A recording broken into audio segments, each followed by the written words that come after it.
स्वागत छ साथीहरु गेस्ट टेक्निकल रिभ्युज च्यानलमा।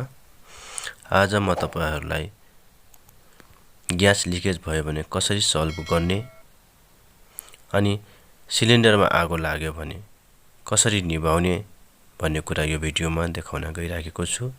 हेर्नुस्, अब यस्तो ठूलो आगो लाग्यो भने भिजेको कपडाले त्यसलाई छोप्नुस् अनि बन्द गर्नुस्, भिडियोमा देखाए जस्तै।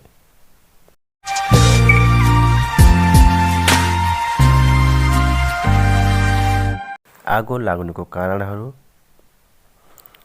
रेगुलेटरमा तलबाट लिकेज गर्छ, रेगुलेटर लिकेज गर्छ, त्यसै आगो लाग्छ। अनि फेरि माथि ज जोइन्टको भाग हुन्छ त्यहाँबाट पनि लिकेज गर्छ, अनि पाइप जोडिएको भागबाट पनि लिकेज गर्छ लुज भयो भने। यसरी आगो लाग्ने सम्भावना हुन्छ। अर्को छ सिलिन्डरबाट लिकेज गर्नु, त्यहाँबाट पनि आगो लाग्ने सम्भावना हुन्छ। मैले घरमा एउटा सिलिन्डर अन गर्दाखेरि सो गरेर आवाज राखेको थियो, अनि मैले चेक गर्छु भनेर चेक गर्न यसरी गर्दै थिएँ अनि आगो लाग्यो।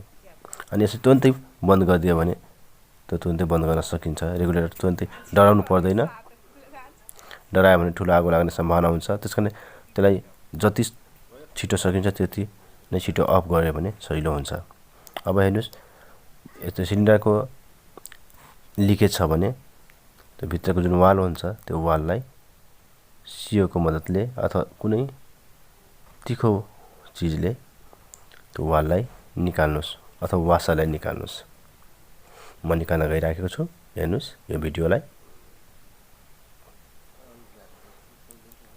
यदि तपाई नयाँ हुनुहुन्छ भने मेरो च्यानललाई सब्स्क्राइब गरिदिनु होला, ताकि यस्तै नलेजेबल भिडियो तपाईहरुको सामु म ल्याउने छु र हेर्न पाउनुहुनेछ।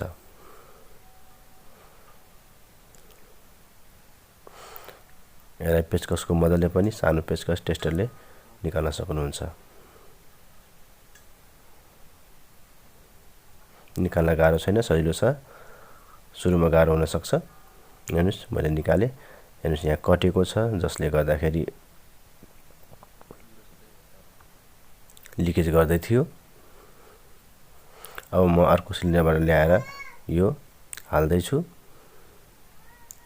तपाईले जहाँ ग्यास किन्नुहुन्छ अथवा ग्यास सिलिन्डर ल्याउनु छ त्यहाँबाट पनि यस्तो कुराहरु मागेर ल्याउन सक्नुहुन्छ, अथवा अर्को सिलिन्डरको पनि निकालेर बदल्न सक्नुहुन्छ अनि यो समस्यालाई सल्भ गर्न सक्नुहुन्छ,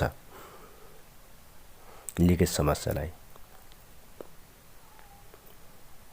मैले हाले रबरलाई,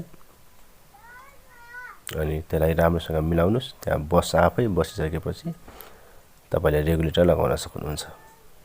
यदि तपाई ग्यास चुलो मर्मत गर्ने तरिका सिक्न चाहनुहुन्छ भने मेरो च्यानलमा आएर भिजिट गर्न सक्नुहुन्छ।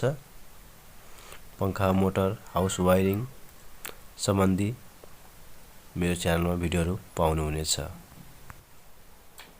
मैले लगाइसके। अब म रेगुलेटर लाउने छु र फेरि यसलाई म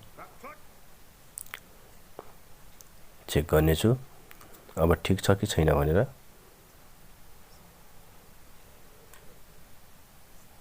हेर्नुस् अब म चेक गर्दै छु। हेर्नुस् ठीक भयो, बन्यो। धन्यवाद, तपाईले मेरो भिडियोलाई अन्तिमसम्म हेरिदिनु भयो।